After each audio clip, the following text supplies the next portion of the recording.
Elles se suivent mais ne se ressemblent pas. D'épisode en épisode, nous vous dévoilons des dames au parcours exceptionnel, chacune avec sa particularité, son domaine. Aujourd'hui, nous allons voyager dans le monde d'une femme engagée, mère de famille et surtout née pour faire de la politique. Mesdames et messieurs, bienvenue dans votre émission Egbenana.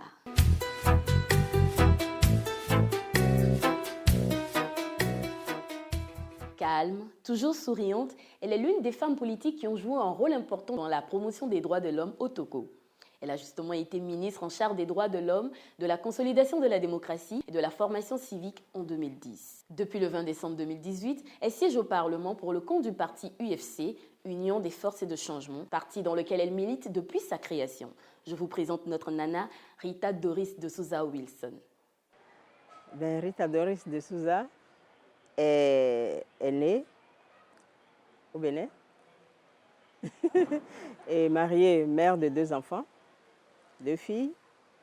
Et puis, disons que je suis sociologue de formation et j'ai été ministre dans le gouvernement de 2010 à 2013 en tant que ministre des droits de l'homme, de la consolidation de la démocratie et de la formation civique. Avant de me lancer dans la politique, bien sûr, comme toute personne, j'ai été une enfant.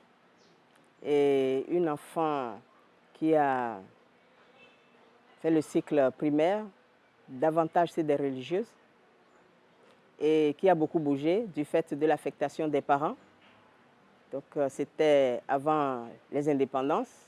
Et après le cycle primaire, au Dahomey, à l'époque on disait bien Dahomey, hein. Après maintenant, donc de la 6e à la 3e, début 3e, c'était le Togo. Voilà, chez les sœurs également, à Notre-Dame des Apôtres, à Lomé, à Mtivé. Et après cela, maintenant, c'était à partir de la classe de 3e en terminale, chez des religieuses aussi, mais en France. Ensuite, le cycle universitaire à Bruxelles pour faire la sociologie qu'ils appellent là-bas les sciences sociales, avec une base avec ceux qui font les sciences politiques, les sciences économiques. Il y a une base commune. Et après les études en Belgique, ce fut la Côte d'Ivoire pour le 3e cycle.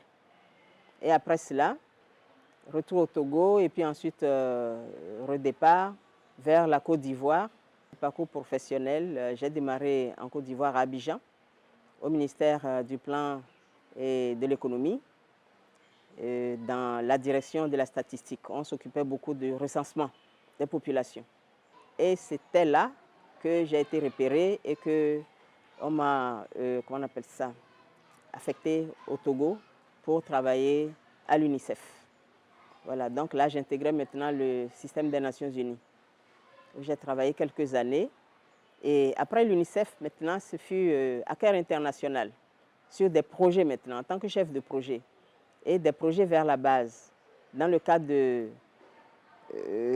du projet de développement urbain. Donc c'était un travail avec les communautés de Bay à Moutivé Baguida.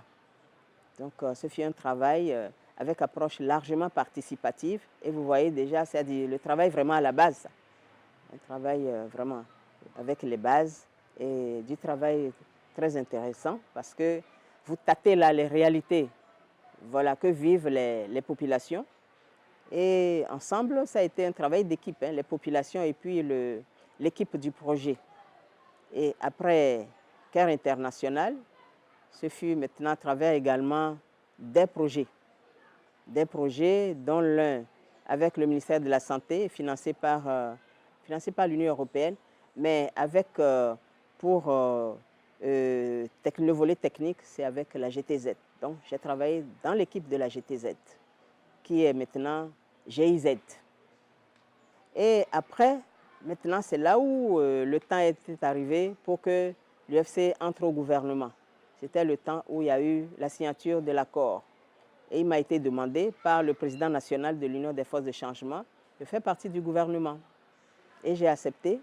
Et c'est là où il m'a demandé qu'il fallait que j'occupe le poste des droits de l'homme, consolidation de la démocratie et de la formation civique. Parce que cela a été négocié ainsi. Et d'autres postes aussi. On était 7 à entrer au gouvernement à cette période-là. J'étais la seule femme. Donc voilà un peu le processus que j'ai suivi. Et après cela, bon, je suis sortie du gouvernement et continué le travail de terrain, le travail avec l'Union des forces de changement jusqu'à présent. Et voilà, avec l'entrée à l'Assemblée nationale. En dehors de la politique, je suis souvent auprès des femmes, souvent auprès des jeunes.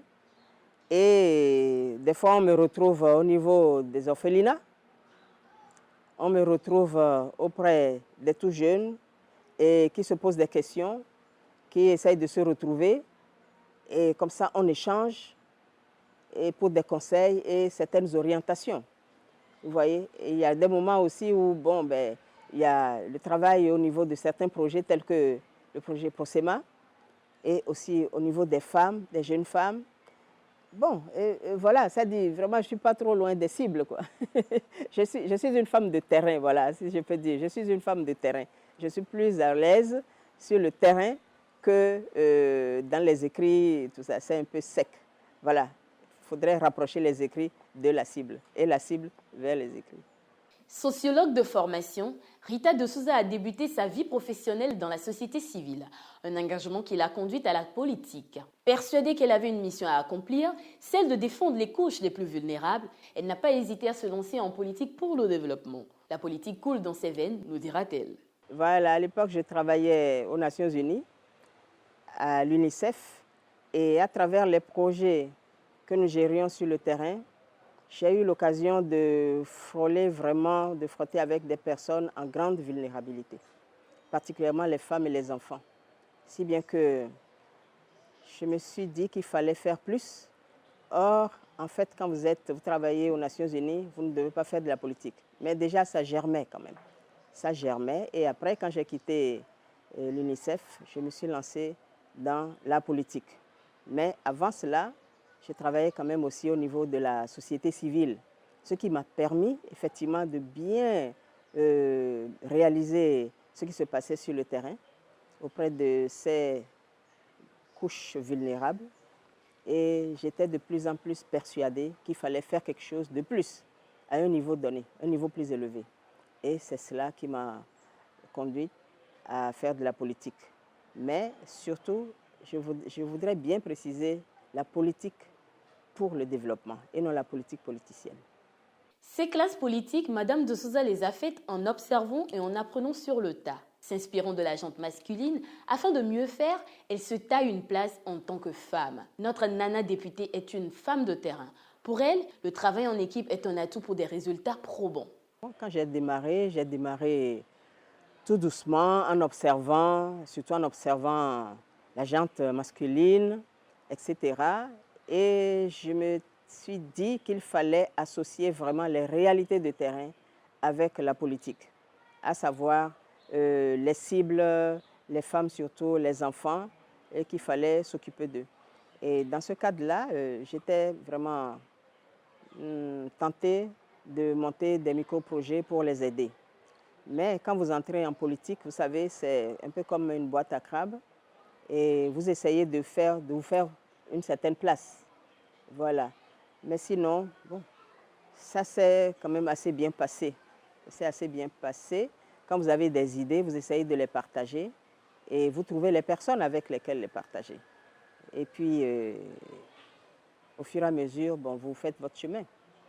Disons que mon discours politique ne change pas, sauf qu'il serait plutôt approfondi. Parce que cela laisserait le temps d'aller davantage vers les cibles auxquelles j'ai fait allusion tout à l'heure, les femmes, les enfants, et de prendre en charge effectivement leurs préoccupations. Et bien sûr de travailler dans une équipe. Mais néanmoins, cela pourrait permettre également de travailler ensuite avec des groupes auprès de ces cibles-là directement aussi. Vous voyez, en matière de développement, en matière de leurs préoccupations pour la lutte de réduction de la vulnérabilité. Patience, rigueur, travail, ce sont les maîtres mots de Rita Doris Wilson, qui n'a de cesse de redonner le sourire à ses semblables. Pour les femmes, d'abord, il faudrait que vous soyez assez humble, n'est-ce pas, pour vous rapprocher d'elles. C'est de ne pas attendre qu'elles viennent vers vous, mais vous allez vers elles. Particulièrement, il y a des femmes dans les marchés, des femmes commerçantes pour la plupart, etc. C'est bien de se rapprocher d'elles et puis maintenant de savoir comment elles vivent, de savoir quelles sont les réalités qu'elles vivent, quelles sont les difficultés qu'elles connaissent. Et quand c'est comme ça, quand elles vous connaissent, bien sûr, elles vous exposent leurs besoins, mais également leurs joies, parce qu'il y a quand même des joies aussi. Et on aimerait vraiment renforcer comment on appelle ça, des occasions de joie, des occasions d'amélioration des conditions de vie. C'est ça, c'est le rapprochement. Voilà, vous les considérez comme des sœurs. Et maintenant, pour une sœur, quand vous avez votre sœur, vous aimeriez bien quand même qu'elle soit dans une situation améliorée. Au fur et à mesure que les conditions s'améliorent, etc., les besoins aussi augmentent. Voilà, et là maintenant, vous réajustez au fur et à mesure. Et d'être à l'Assemblée vous permet, en revenant maintenant à l'Assemblée, de voir maintenant les tests qui sont proposés, comment faire, ou même des tests que vous pouvez proposer également pour les aider. Donc c'est un peu ça, c'est d'être concret, d'être pragmatique. Maintenant, en matière de, comment on appelle ça, de leurs droits, en matière économique, en matière, comment on appelle ça, culturelle, etc. Vous voyez, voilà, pour que quand vous prenez les citoyens, les citoyennes, etc., qu'ils se sentent à l'aise, qu'ils sentent que, tiens, il y a quelque chose qui se fait de l'Assemblée vers eux. Et maintenant, les députés, nous, en tout cas, c'est de récolter également leurs besoins de la base vers l'Assemblée. Si vous voulez, un mouvement de va-et-vient qui devrait être là pour être vraiment collé à ces personnes-là qui ont voté pour vous.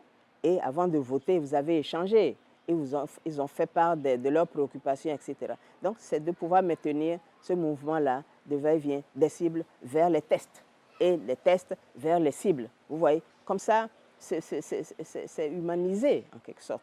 Et là, vous atteignez une grande fraternité. Vous voyez, voilà. C'est ce que, en tant que femme, je pense qu'il faudrait faire. J'espère que vous avez aimé découvrir le parcours de Rita Doris de Souza Wilson, notre députée au cœur d'or. On se retrouve la semaine prochaine avec une autre nana des temps modernes. Ciao!